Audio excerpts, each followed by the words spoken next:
Tonight we'll be talking about excuses, which I call the defense mechanism of the mind. And you may be wondering, what does this have to do with the series we're doing now about morality and bioethics? It has become apparent to me. I've been listening to several debates on the internet. I've read all kinds of debates, whether it's between Jews, Christians, Muslims. People have different beliefs and ideas. And many of these debates really should not be debatable. There's nothing really to debate. Much of it is just about rationalizations, justifications, and excuses. To truly debate a subject matter not only requires the two to be very informed about the topic, the two must be open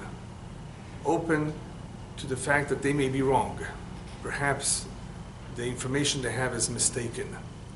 There needs to be a certain level of humility when one wants to debate. I'm not really for debates. I don't like debates because I don't like divisiveness. I don't like arguments.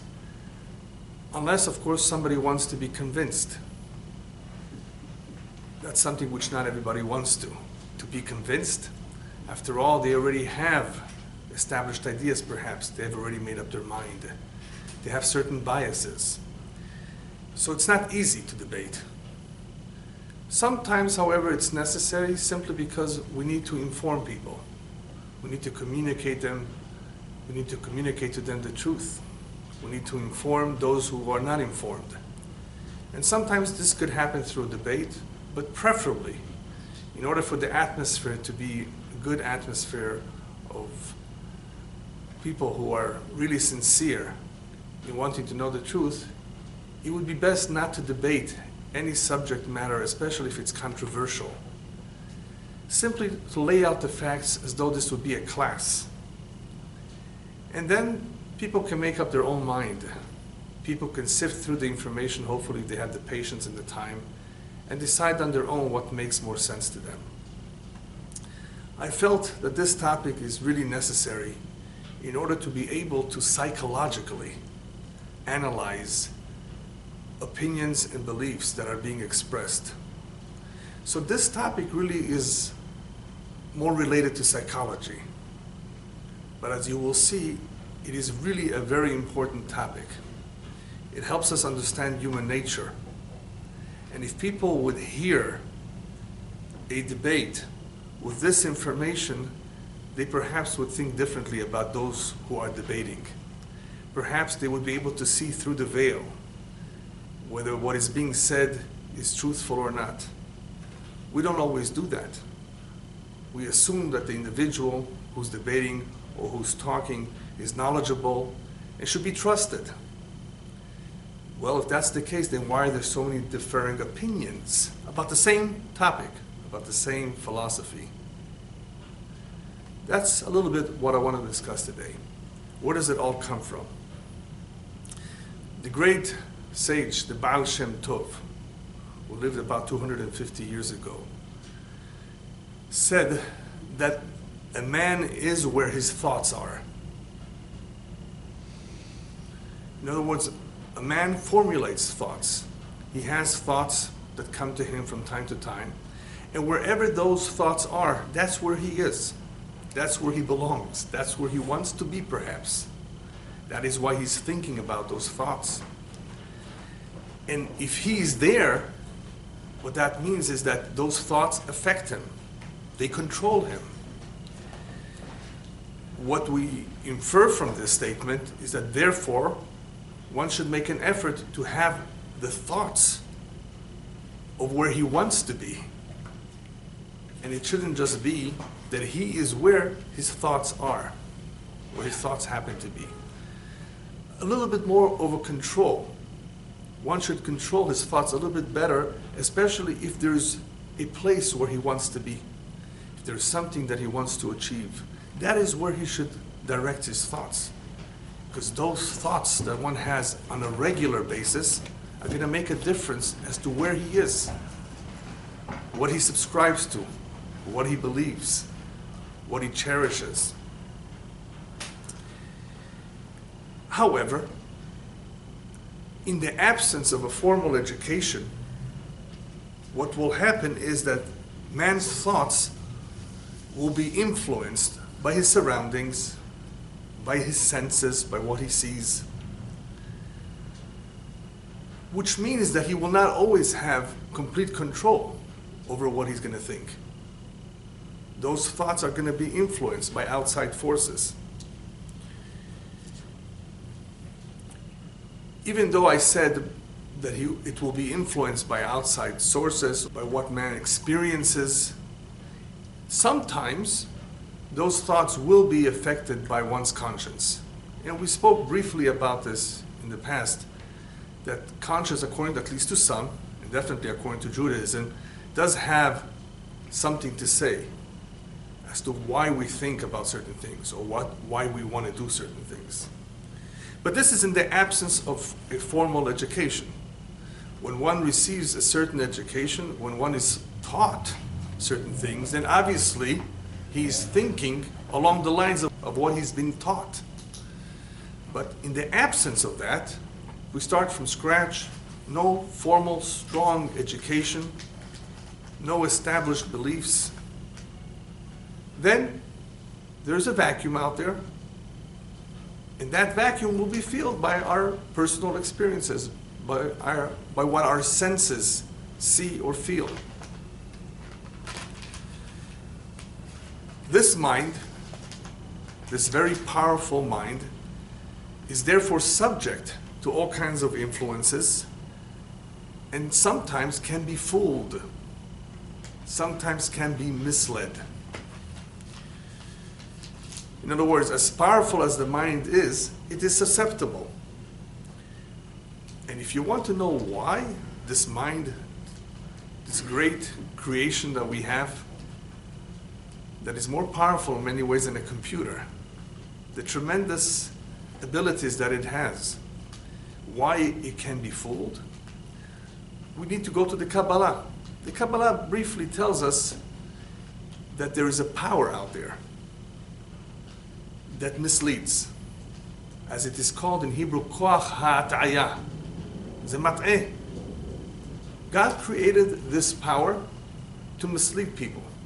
In order to enable complete free will, things cannot be too obvious.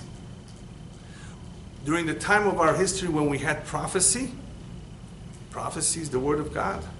A prophet needed to confirm, to prove that what he was saying was true. Otherwise, why should we believe somebody just because he says, God spoke to me last night? Well, prove it. A prophet was not only a man of an impeccable character, he was not only a righteous individual, he did not only prove it by being who he is as a human being, he had to predict the future. He had to somehow convince people that what he was saying is true. So during the time when prophecy was around, in order to enable free will, idolatry was very, very strong. In other words, the evil inclination, the attraction to idolatry, which we can't even fathom what that means. We can't understand why people would be attracted to this. Why was that a vice? Why did people like that? Why did they think there was any truth to it? There was this attraction. In order to enable free will, in order for there to be a balance of the powers, divine versus the impure forces, they had to be given this power. Once prophecy was gone, idolatry was gone. Or I should say the other way around. Once idolatry ceased to be an attraction, the prophets were gone. So today, there is a little bit of communication from God in the way of divine inspiration, in the way of powerful dreams. And there's a lecture about this for those who want to know the various levels of communication from God. But it's not the same as it was in the past. So this evil inclination is called Satan, is called Sitra Achara, it has various names, and its job is to mislead. Now, we don't see it that way. They don't tell us, they don't introduce themselves, because obviously they want to mislead us. It could be an individual, imagine, in real life who's dressed up so nicely, latest style, suit, looks like a presentable individual, and he could be a con artist, right? Looks are deceiving, right? Be careful. Looks are deceiving. But that's exactly what happens in real life, not only with human beings, but with these outer forces that are trying to mislead us. They can dress themselves up. They can present themselves in all kinds of ways that just make it tempting or attractive to fall in their trap and to believe that this is real, that this is true, when it's not. So one has to be very careful because those powers exist. Now, what does it mean to mislead? Mislead means to distort reality, to distort the truth, to conceal it. And that's perhaps also a good definition, my definition for an excuse. If you look up excuse in a dictionary, what you will get is an explanation to lessen the blame for a fault or an offense or to defend an action that we did. I think that that is not a sufficient definition of what an excuse is. Excuse is the simplest form of a distortion. A distortion that's directed to conceal the truth from others and to justify something for ourselves. So it does two things. It conceals the truth from others. That's what this is directed. That's why we're using it. And it also justifies something for ourselves. That is perhaps a better definition of what an excuse is. What are the typical excuses that we're all familiar with? Well, I can't do it right now. It could be an excuse. It's not always true. Right? Something that we needed to do, something that we promised to do, that we committed. Then why didn't you do it? I can't do it right now. And we can justify it. Or I don't know how. Why didn't you read the manual of instructions? I don't know. I couldn't understand it. It could be an excuse. Or if it's something that needed to be done now and it was not done now, it could be that one can say, well, I can always do it later, so I didn't push myself. An excuse, a way of explaining away why he didn't do what he was supposed to do, what he should have done. I'm not in the mood, right? These are typical excuses of why people don't do certain things and they don't really want to do them. So they give excuses. Or I'm tired, even though it may not be so true because if you're so tired, then why did you do something else? But these are typical excuses. Now, are these bad? Not necessarily, because it's not the end of the world if somebody gave a simple excuse for something that is insignificant. All right, so he'll do the shopping later. Whatever it may be, this kind of typical excuses are not the end of the world, even though they should be corrected. One should not get used to living his life by excusing himself all the time. But it's not necessarily going to be damaging. What is a dangerous type of an excuse? When does it become dangerous? When the mind will tell you a lie to prevent major life changes that are good for us. And the mind will lie. The mind is an attorney. The mind can explain and justify and do all kinds of tricks on you. And when we're talking about a major change in our life, whether we should consider something that is very, very important to us, if we don't do it, perhaps in consultation with others, we may not be able to focus properly. We may not be able to make the right decision because that mind of ours that supposedly analyzes the pros and cons of everything may be telling us a lie. We are telling ourselves a lie, you wonder? Yes. One of the reasons why the mind can easily lie is because the mind is afraid of discomfort and change, naturally. It wants to be comfortable. Don't impose too much on this mind. So this great mind can therefore be biased for all sorts of reasons. And I will explain this bias in the way the psychologists explain it. There's all kinds of biases, but in order to give this bias a description, a better description of what it covers, the psychologists call it a cognitive bias. In other words, it is in our mind that the mind somehow is cognitively biased because of certain ideas out there or certain ideas within us that somehow are preventing us from making the right decisions. What's a good definition of cognitive bias? I will read to you what I think is a general good definition. When we are making judgments and decisions about the world around us, we like to think that we are objective, logical, and capable of taking in and evaluating all the information that is available to us. The reality, however, is that our judgments and decisions are often riddled with errors and influenced by a wide variety of biases.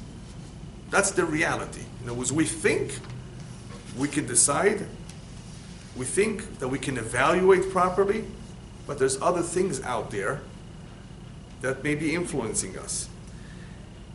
So I decided to put together some of these biases to share with you how they influence us and what we can do about them. Example number one is a typical justification.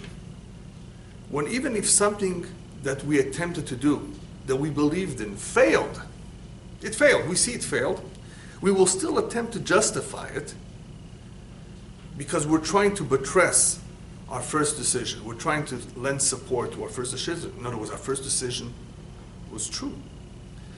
Now, I don't know if this is 100% true, what I'm about to tell you, but I read somewhere that when they asked Chamberlain, you know who Chamberlain was? Not Will Chamberlain from the basketball. I'm talking about from Britain.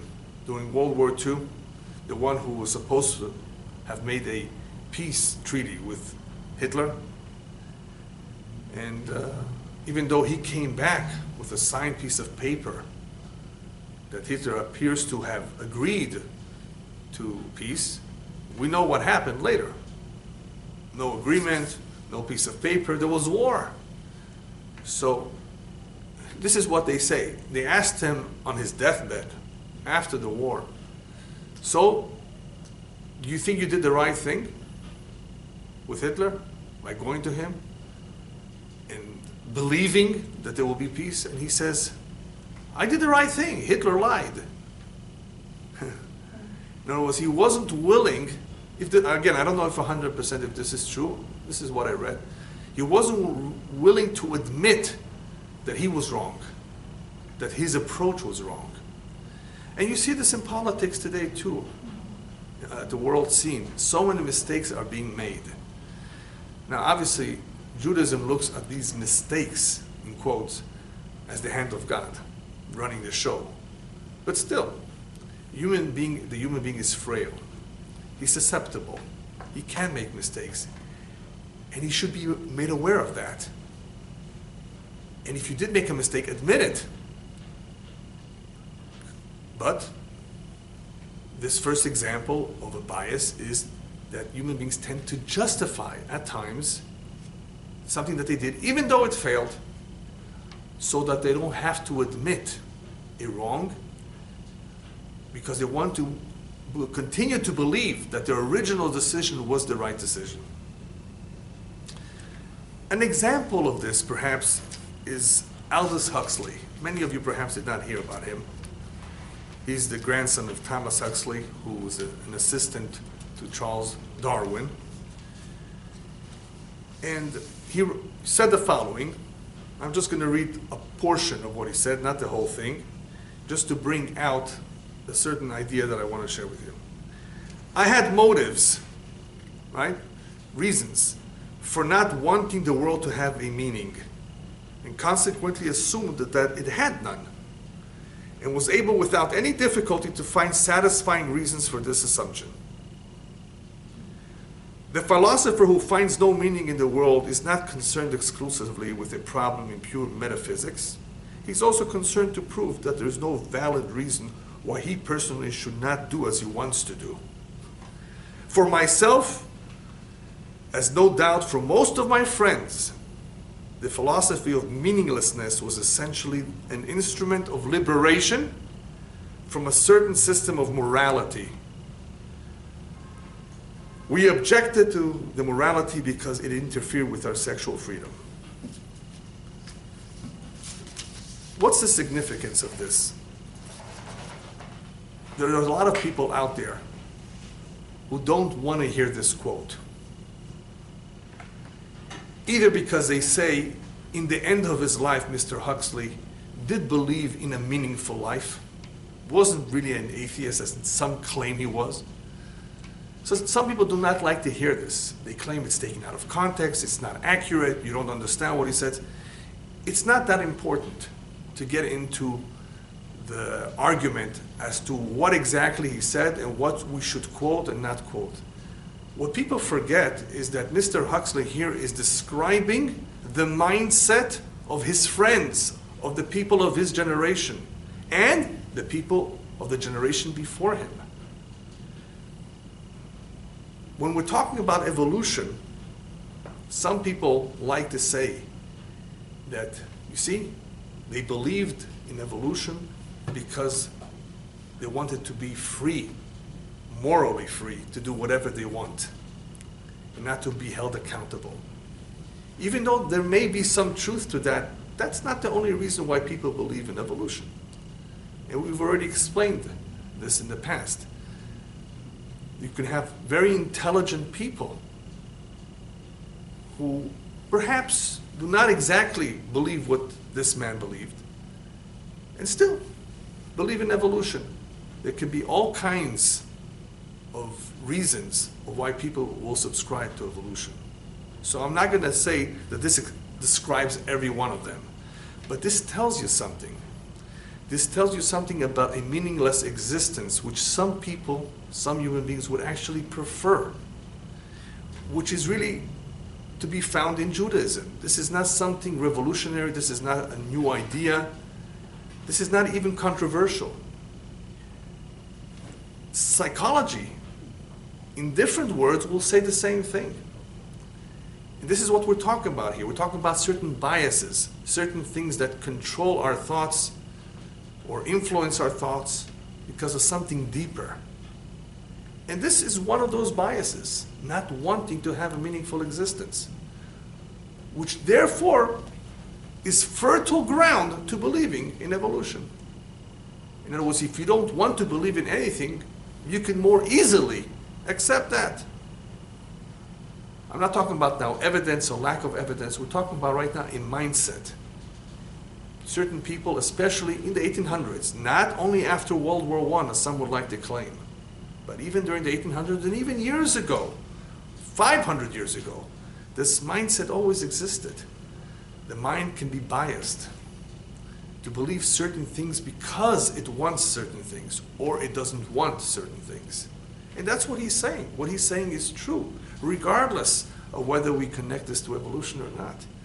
It does explain more than anything else why people prefer a meaningless existence.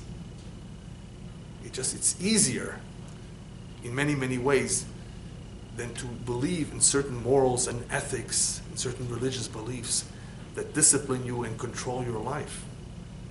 Very simple. So this is an example of a certain bias where the mind will lie to you even. What do we do about something like this? What do we do if somebody expresses this kind of beliefs, this kind of sentiments, which to us shows bias? Is there anything that you can do to convince him otherwise? The rabbis just remind us that kol hanegaim ro'eh adam chutz minig'ei atzmo. It's important to keep in mind, and this you can communicate to that individual, that one cannot see his own faults and his own blemishes. He can only see the blemishes or the faults of others, possibly. But to see one's own blemishes or faults is very difficult. So he should not attempt it. He should invite others, which people don't want to do. Have you heard of somebody inviting you? Please criticize me. Please tell me where I'm wrong. That should be something that people should do from time to time. Is there anything you see in me that is not right? Volunteer for that. How many people want to do that? But that is what the rabbis tell us. Since this is a fact that one does not see his own blemishes, ask others to point them out for you. And that will partially help an individual who's trying to justify everything that he does because of his bias. What one should not do, which really is not productive, is tell him how he's wrong. Oh, you're wrong. Your ideas are completely off. That doesn't really help. If the mind is misled, if the mind has lied to him and he bought the lie, it's very difficult to just convince him by telling him you're wrong. What should you do instead? And this is psychology. By the way, why don't you look at this alternative view? Why don't you consider this? This might be more to your advantage than what you've been believing till now. You see what I mean? Not to criticize in a way where you completely rule out what he's believing and what he very much is attached to, because then he may fight back. Don't use that kind of pressure. Make it easy. Try something else. Be open to something else. You may be surprised. Number two, example of bias number two is opposition to changes. Some people are just opposed to making changes, especially if they've already invested so much. What's a good example of having invested a lot in something and not wanting to change? An old car. An old car, sometimes you invest so much money into it, it doesn't really pay. Just buy a new car.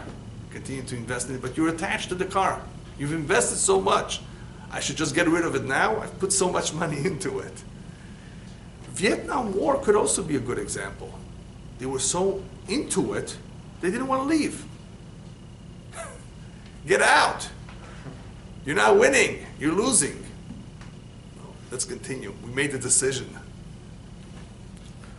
There are various examples in life when sometimes we're opposed to making a change simply only because we're so into it. We've invested so much. That should not be a reason to detach ourselves. If it's wrong, if it proved itself as a failure. The best way to deal with individuals who have a difficult time with changes is to teach them what the rabbis say, "L'olam yeh adam rach kekaneh." Be flexible like the reed in the swamps. Don't be rigid. A person has to learn to be adaptable, to be flexible. This will help him with changes in life. So what? There's nothing wrong with making a change. But if one is rigid, one is not flexible, it's very difficult.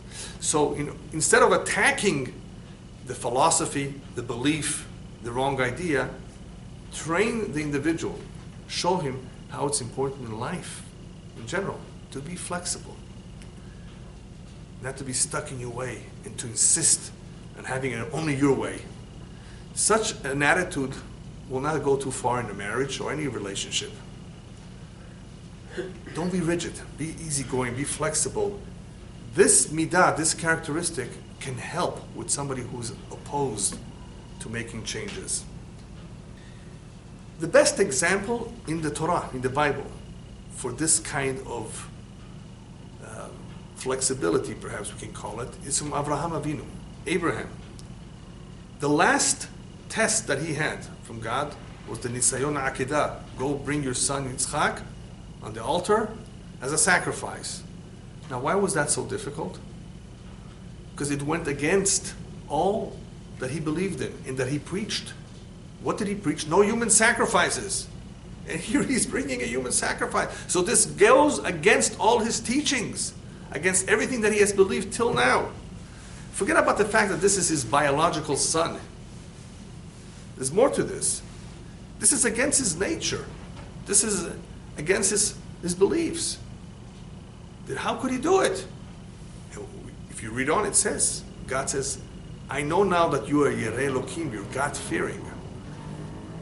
To be God-fearing can give one the courage to make such drastic changes or to take such drastic actions, to do things that are against our nature. Only because he was God-fearing could he do that. There are also some rabbis who say that if one gets used to the midah, the characteristic of giving, of being benevolent to others, this characteristic can also help one be flexible. Because when you're benevolent, you're giving of yourself. Giving of oneself can help one make changes that are necessary in life. Example number 3. This one is called confirmation bias. This one is a very interesting one. A lot of people, when they read articles, whether in the newspaper or on the internet, which ones do you think that they will want to read? That which more or less coincides with what they believe. Imagine there's some articles about gun control. And there are those people who very much are against it, or those who are for it. If this is a topic that you're very much heavily invested in, right, then you will seek it out. This is what you will choose to read about. You will read about a topic that supports your beliefs. You will tend to be drawn to those things that you are very familiar with and enjoy reading about. But what this does also, this misleads people in the following way. And I see this all the time in the news. I'm not going to mention now the names of those stations, but I think all of you will know what I mean. There are certain stations that you know are pro-Republican and others that are pro-Democrat. Right? Now, how could you tell? It's easy. Because you can see how they favor a particular candidate. And when they favor him, what do to show that they favor him? They only will bring pictures of him where he looks nice. Right? They're not going to bring a picture of him where he doesn't look nice. And they're not necessarily going to quote something that is damaging to his reputation. So when you can see that, if that's what they're doing, if that's their practice, that's in a sense confirmation bias. They're unintentionally or intentionally, however you want to look at it, doing that which they want to do, that which they prefer, in a very biased way. What if this individual, this candidate, is not qualified? That doesn't matter. They already have this bias. He's a Democrat. The same thing with Republicans. He belongs to our party. But he may not be the best man. No, they're not going to paint him that way. So it's not objective. It's not unbiased. It's full of bias. Because of a certain confirmation bias, as they call it. In other words, this is what we want to see. This is what we're looking for. This is therefore what we want to present. It's not about who is more qualified. It's not about the truth. So you see, the mind here is justifying it in a subconscious way, right? Our preferences.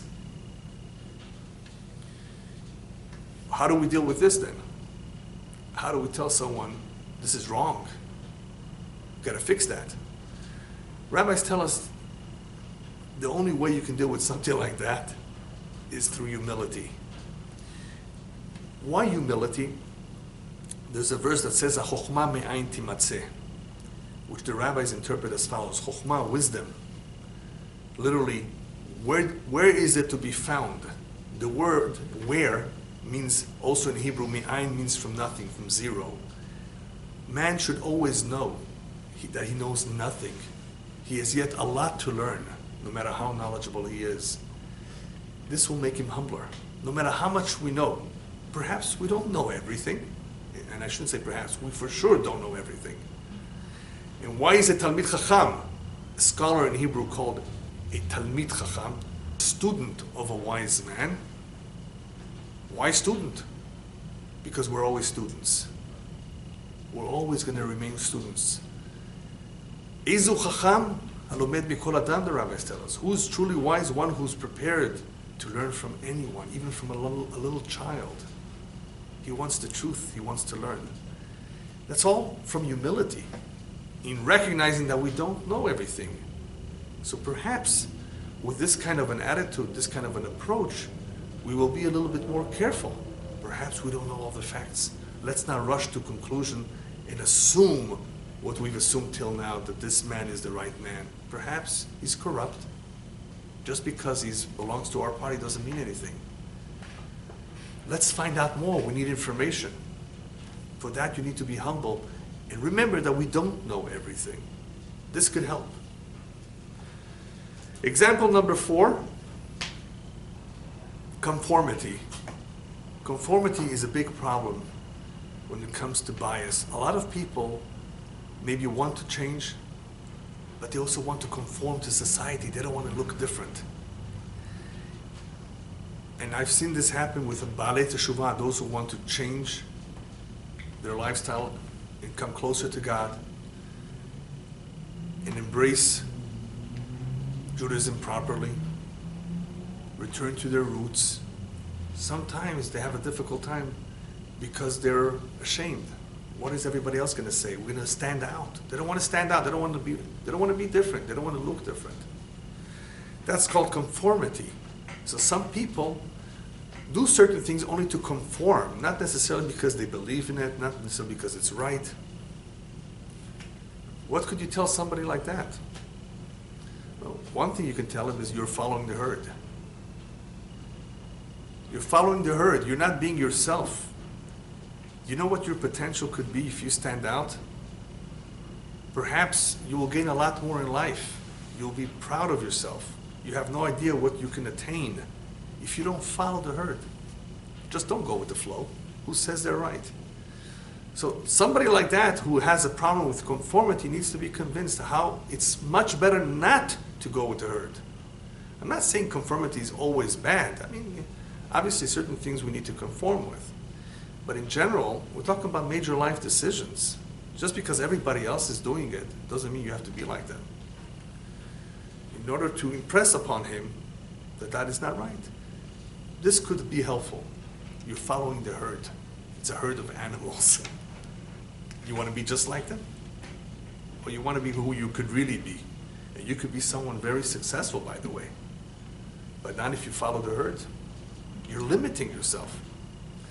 This kind of an approach may help to convince an individual not to fall into this trap of conformity bias, where I need to conform. No, you don't need to. Example number 5. In psychology, it's called anchoring bias. Anchoring bias are established beliefs. And when we're dealing with established beliefs, if something is an ideology, it's even more difficult to change. An established belief pretty much resists any contradictory belief, any belief that opposes his belief from being accepted. If it's really established, this is what I want to believe, I've already made up my mind, this is it, obviously there will be more resistance. It will take a lot from such an individual to even entertain the fact that this other idea, this other belief may have some truth to it. It takes a lot of effort. You may not even give him the time. He may not even listen to them. He closed his mind from any other ideas. This is called anchoring bias. Anchoring meaning that there's something there from before, from childhood, from his upbringing. You can call it brainwash too.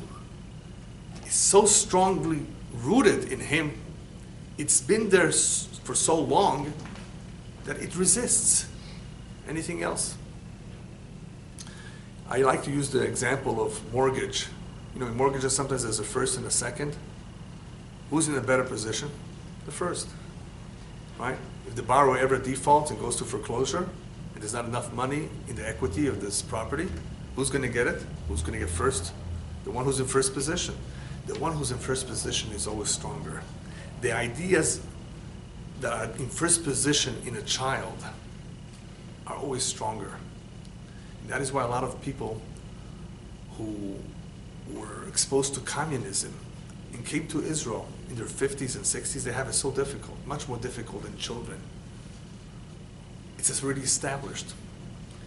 Another example would be somebody going to a judge, which the halakha says you're not allowed to go to a judge without the other individual with you and complain to him or bring your case before him without the other one being present.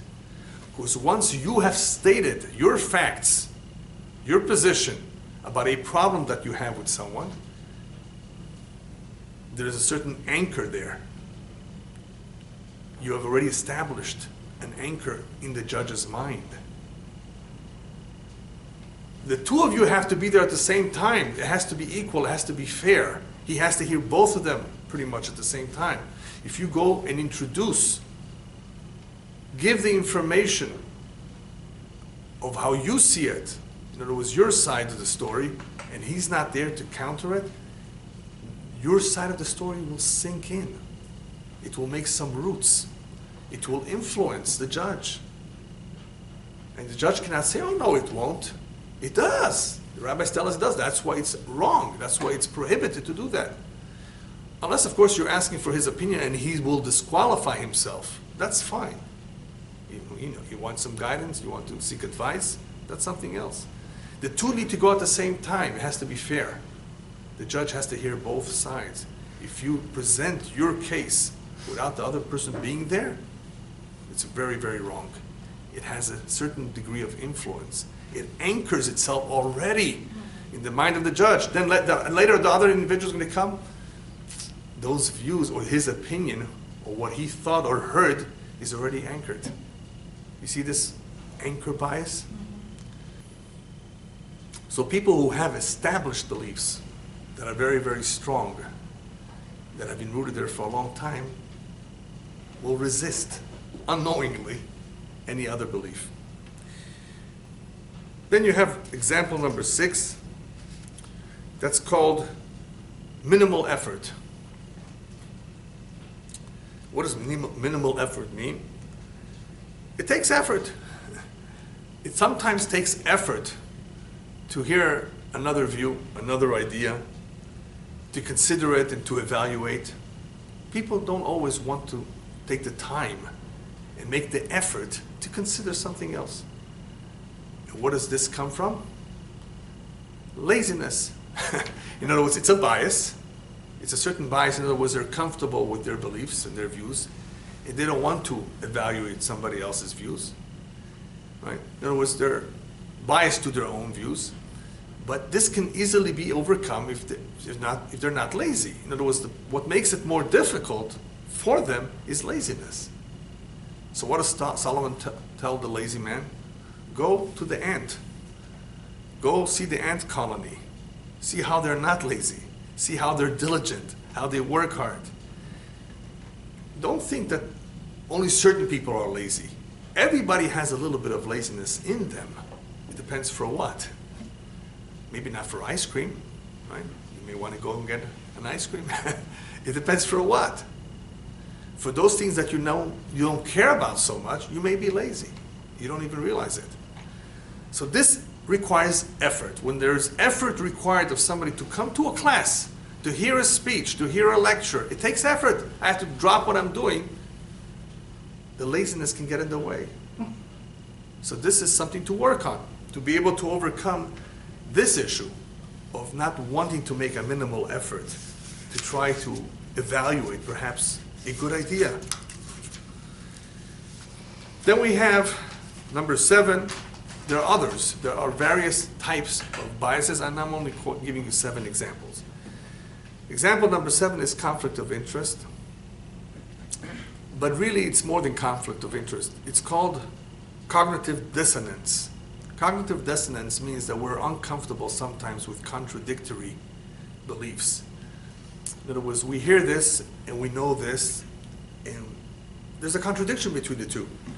And the dissonance is the uncomfort that we have sometimes, the fact that we have to deal with the two of them. So in other words, here, one recognizes that the two exists, but he may not want to deal with it. He may not want to deal with a conflict. I call that a conflict of interest because there's obviously two kinds of interests here. The two may be real. We may want the two of them or believe in the two of them. So because of the contradictions here, because of the dissonance, the level of uncomfort with these particular ideas, we may have a very difficult time choosing. Now this is especially so when it comes to controversial topics. If something is not so controversial, if two people are having an argument about the ozone,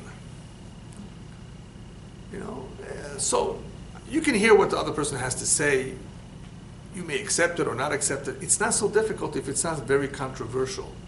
But if it affects your life, if it affects your marriage, right? Why is your wife upset? You may give a different explanation of what the real reason is. Because it's a difficult topic. It's a sensitive topic. It relates to you personally. See what I mean? So it all depends on what the topic is. So cognitive dissonance, as it's called, or certain contradictions between various ideas can sometimes present a problem because we're uncomfortable with the two. We see that they're opposed to each other, and therefore we have a hard time deciding properly. Just to finalize, I think it would be a good idea to quote what Rabbi Elyahu of blessed memory said in his book Michtav Eliyahu. Some very good advice in how to deal with making decisions or judging a situation properly,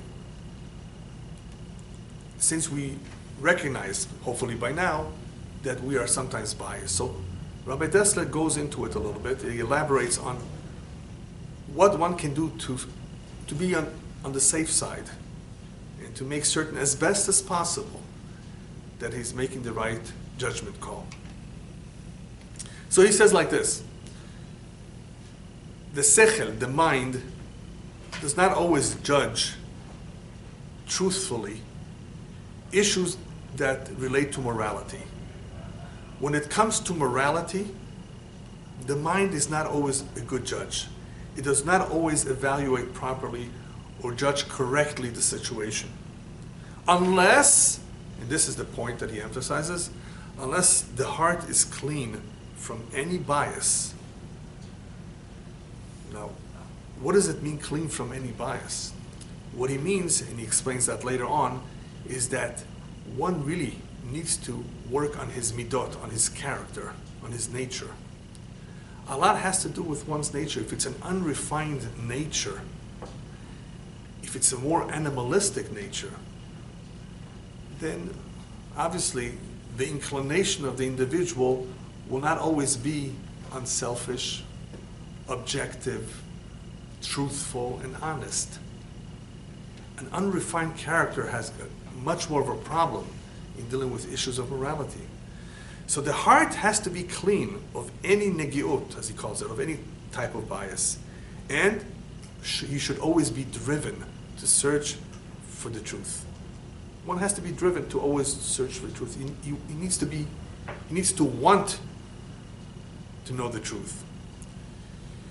What is the test? He says, is there a test where one can test himself if his judgment is right or not?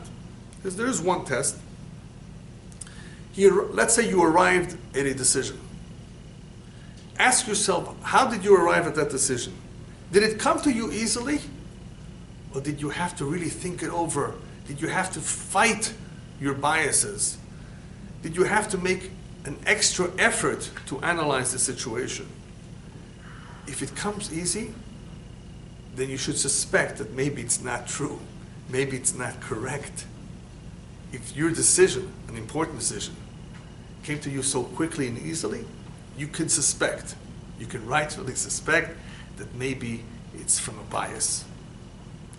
However, if you really fought, if you really made an effort, it was difficult, you thought it over, and then you reached your conclusion, then there's a better chance, it's not 100%, then there's a better chance that your conclusion is the correct one. Let me tell you a quick story that is somewhat related to this. There was once a rabbi who was collecting funds for a certain individual who needed to marry off, I think, a daughter. And he needed a lot of money, for this individual. And I think the amount at that time was 500 rubles, to be exact, which was a large sum of money. It just happened to be that somebody brought him that amount. Rabbi, here, this is for charity. Do as you wish with it. And he looks at the amount. Wow, great. 500 rubles. This is exactly what I need to help this man marry off his daughter. Sometime later, the rabbi sits down and thinks about this. And he says to himself, well, wait a minute. That's a lot of money. Why should I just give it to one person?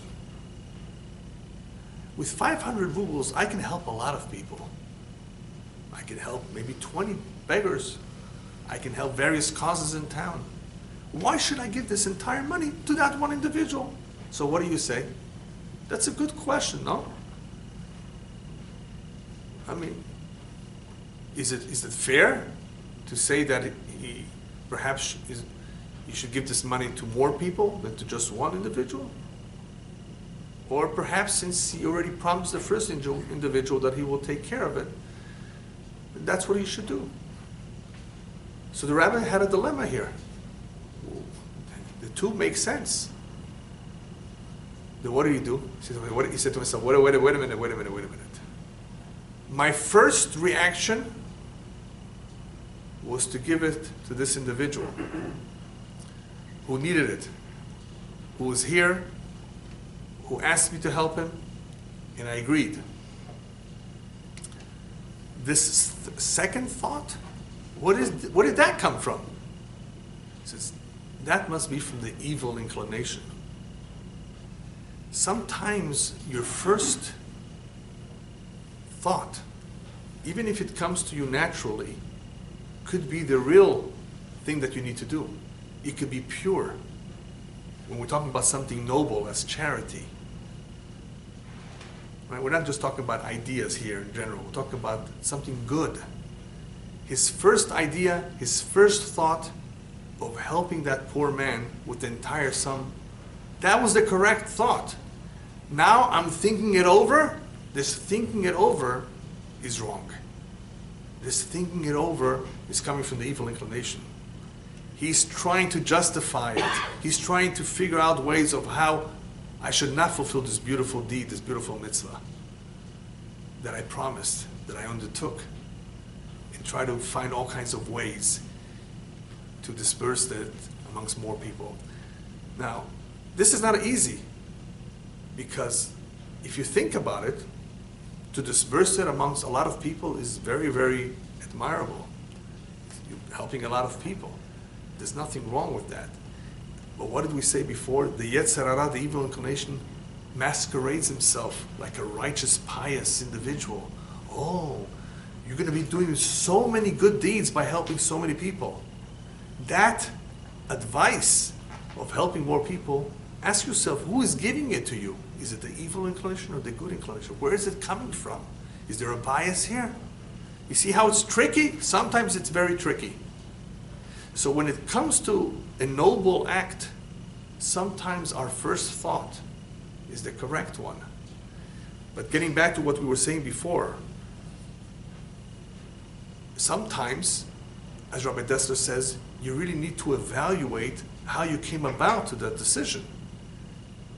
If it took a lot of effort, then there's a better chance than if it took no effort at all. Because sometimes no effort at all, is coming from a certain bias. Regardless of what we're dealing with here, the point is still the same.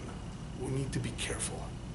When we evaluate a situation and we want to be a good judge, we need to be extra careful.